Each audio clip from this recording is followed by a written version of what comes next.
40 बच्चों का गला काटा। आप देखिए ये इस वक्त जो है फायरिंग जो है वो यहाँ पर हो रही है।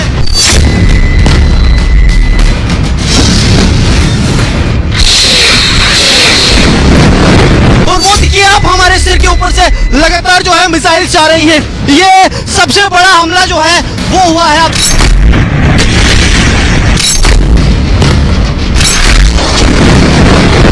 आप देखिए एक के बाद एक जो है यहाँ पर रॉकेट्स आगे जा रहे हैं।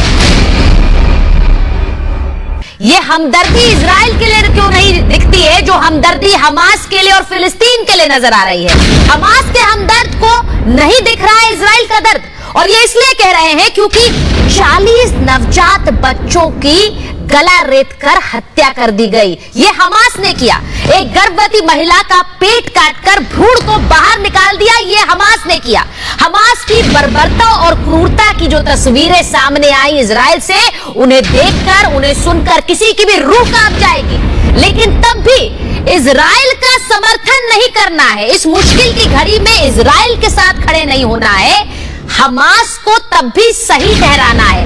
आज महाभारत में ऐसे ही लोगों से सवाल कर रहे हैं कि हमदर्दी इन तस्वीरों को देखकर नहीं है। क्या मजहब के नाम पर हमदर्दी नजर आती है? क्या इंसान को इंसान का दर्द देखकर हमदर्दी नहीं होती है? आज बड़ा सवाल महाभारत में यही पूछ रही हूं, क्योंकि ये तस्वीरें देखकर किसी की भी रूह कांप जाती है।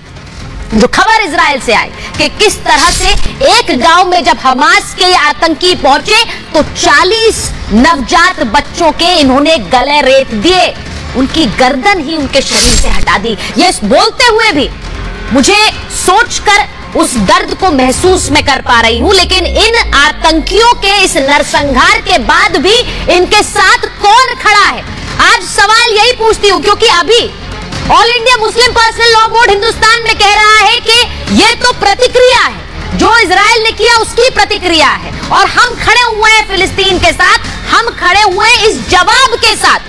जवाब क्या? ये बर्बरता आज इसी पर कर रही हूं महाभारत। लेकिन सबसे पहले आपको बताती हूं कि इजराइल ने किस तरह से ट्रिपल अटैक शुरू कर दिया है। इजराइल का ये ट्रिपल अटैक गाजा पर, हमास के आतंकियों पर है, और उस ट्रिपल अटैक में सबसे पहला अटैक क्या है, शुरुआत उससे करती हूं। पहला अटैक है इजरायली सेना की गाजा में भारी बमबारी, जो इस वक्त भी जारी है।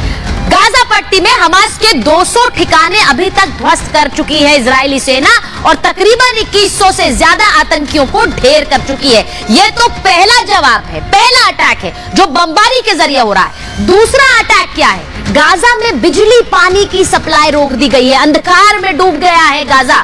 फूड सप्लाई रोकने से खाने की भी किल्लत है, और इसी के साथ साथ जो बॉर्डर है गाजा के वो सील कर दिए गए हैं, जिससे हमास की चौतरफा घेराबंदी कर सके इजराइल। ये दूसरा अटैक। तीसरा अटैक क्या है? हमास की फंडिंग, यानी जो पैसा आता है उसके सारे रास्ते बंद कर रहा है इजराइल। वो कैसे? जो बैंक्स हैं उन्हें जमींदोज कर दिया गया है, जो क्रिप्टो अकाउंट्स हैं उन्हें फ्रीज कर दिया गया है, यानी अंतरराष्ट्रीय तरीके से मुद्रा भी कोई ना आ पाए। गाजा पट्टी जाने वाली मदद को रोका गया है, जो एड दिया जा रहा है उसे भी रोक दिया, और अगर कोई देश एड भेजेगा तो उस पर भी इजराइल हमला करेगा, कार्रवाई करेगी। ये ट्रिपल अटैक है। अब मैं आपको बता रही हूं कि इजराइल के इस अटैक में किस तरह बाइडेन ने अपनी सेना भेज दी है। बाइडेन अपनी सेना भेज रहे हैं, अपने हथियार भेज रहे हैं, और वो सेना किस तरह इजराइल की मदद करेगी। ये यूएस वॉरशिप की तस्वीरें आपको दिखा रही हूं, जो भूमध्य सागर में तैनात हो गया है। और इस वॉरशिप में आप देख सकते हैं न सिर्फ हथियार, न सिर्फ जो घातक हथियार हैं, प्लेन्स हैं, वो भी इस वॉरशिप से भूमध्य सागर में तैनात हैं, और ये मदद करेंगे इजराइल की इस हमले को और ज्यादा बढ़ाने में।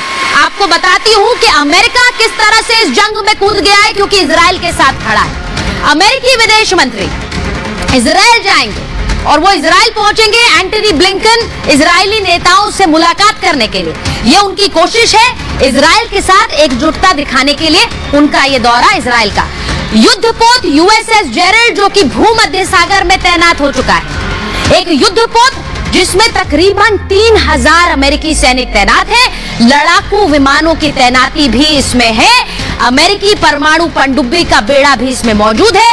आपको बताऊं, कई विध्वंसक क्रूज मिसाइल्स इसमें तैनात की गई हैं और उन्हीं के साथ साथ अमेरिकी वायुसेना ने F-16, F-15, A-10 इसमें उतार दिए हैं। यानी ये गाजा पर हमला, और सिर्फ गाजा पर हमला नहीं, गाजा के साथ साथ अगर कोई देश मदद करने की कोशिश करेगा गाजा की, तो उन पर भी हमला हो सकता है। तस्वीरें आपको दिखाती किस तरह अमेरिका के जो सैनिक हैं वो तैनात हो रहे हैं।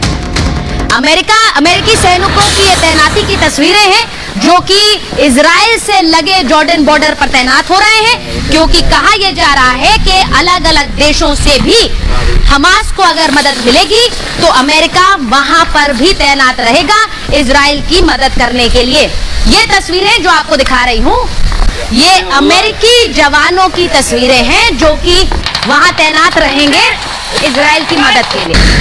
अब अमेरिका जब सीधे सीधे अपने सैनिक उतार रहा है, अपने विध्वंसक हथियार उतार रहा है, तो अमेरिका को भी हमले की धमकी मिल गई है। वो आपको दिखाती हूं। एक तरफ हमास, एक तरफ हिजबुल्ला, कैसे अब सीधे अमेरिका पर हमले की धमकी दे रहे हैं। आतंकी संगठनों की अमेरिका को धमकी है। हमास और हिजबुल्ला ने अब अमेरिका पर अटैक करने की ये गिदड़ भभकी दी है। वो कह रहे हैं अमेरिका फिलिस्तीन को यूक्रेन न समझे। ये कह रहे हैं अगर अमेरिका जंग में सीधे उतरता है, यानी इजराइल की मदद करता है, तो हम अमेरिकी ठिकानों पर बमबारी करेंगे, वहां पर हमला करेंगे। यानी सीधा चैलेंज अमेरिका को। मिडिल ईस्ट में अमेरिका को हम निशाना बनाएंगे, उनके मिलिट्री पोस्ट को बॉम्ब करेंगे। और ऐसा हुआ, अगर अमेरिका के मिलिट्री पोस्ट पर हमला हुआ तो अमेरिका भी पलटवार करेगा। इसका मतलब क्या है? सीधे तौर पर जंग में अमेरिका शामिल हो जाएगा। तो क्या तीसरा विश्व युद्ध होगा? आपको याद है कि यूक्रेन के लिए हथियार जरूर भेजे, लेकिन उनकी सेना वहां नहीं गई, और सेना पर अगर कोई बमबारी होती है अमेरिकी नेवी पर, अमेरिकी आर्मी पर, तो अमेरिका भी रिटेलिएट करेगा। इसीलिए क्या अमेरिका अगर शामिल होता है तो ये वॉर बड़ी हो जाएगी, महायुद्ध में तब्दील होगी। पहले ये रिपोर्ट देख लीजिए, उसके बाद महाभारत।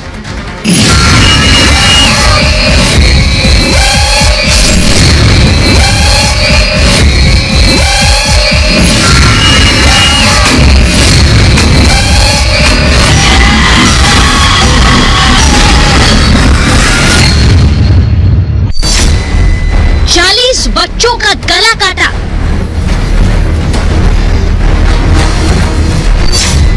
महिलाओं को नग्न घसीटा, बुजुर्गों से बर्बरता की इंतहा, हमास नरसंहार पर उतरा।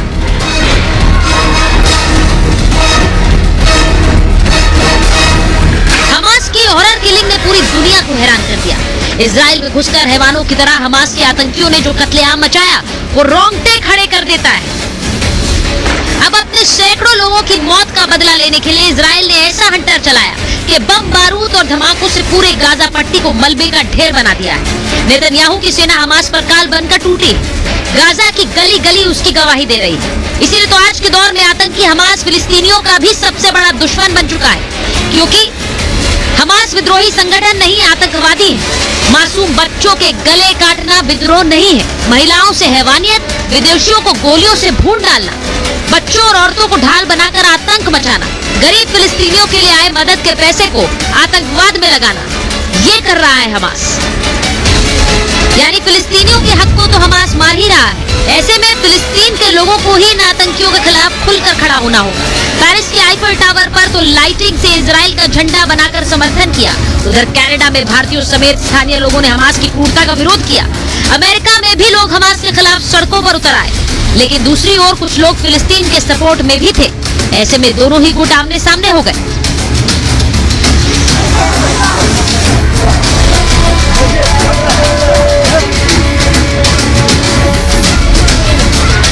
राष्ट्रपति बाइडेन को कहना पड़ा कि नफरत बर्दाश्त नहीं की जाएगी। हम यहूदियों या मुसलमानों के खिलाफ नहीं हैं, बल्कि अमेरिका आतंकवाद के खिलाफ है। अमेरिका ही नहीं, भारत के प्रधानमंत्री भी आतंक का पुरजोर विरोध कर अपने इरादे जाहिर कर चुके हैं। लेकिन जॉर्डन की ये तस्वीरें देखिए, जहां लाखों लोग सड़कों पर उतर आए। इजराइल की कार्रवाई के खिलाफ ऐसी ही तस्वीरें ज्यादातर मुसलमान देशों जैसे कि ईरान, इराक, मोरक्को, तुर्की और लेबनान से भी आई। फिलिस्तीन के समर्थन में प्रदर्शन करने वाले हमास के हमले को जायज ठहराने की कोशिश करते नजर आते हैं। अप्रेसर कौन है वहां पर? अप्रेसर इजराइल है। अप्रेस कौन है? फलस्तीनी है। वायलेंस कोई भी करो हम उसको कंडेम करते। एक कैनन फलस्तीन ने दिखा दिया वहां इजराइल को कि आप किसी भी कौम को, किसी भी जिंदा कौम को आप ताकत के बलबूते पे यरगमाल नहीं बना सकते। आज अगर फलस्तीन के लड़ाकों ने अपना हक लेने के लिए जालिम पर अटैक किया है तो लोगों को दहशतगर्दी नजर आ रही है। जो तंजीम अपने मुल्क को वापस लेने के लिए लड़ रही है वो दहशतगर्द है। अजीब बात है। जो हमास धर्म को ढाल बनाकर इंसानियत का कत्ल कर रहा है, मजहब के आधार पर उसका साथ देना कैसे जायज हो सकता है? क्योंकि ये तो तय है कि इजराइल अब आतंकी हमास का नामो निशान मिटाकर रहेगा। Bureau report, Republic Bharat.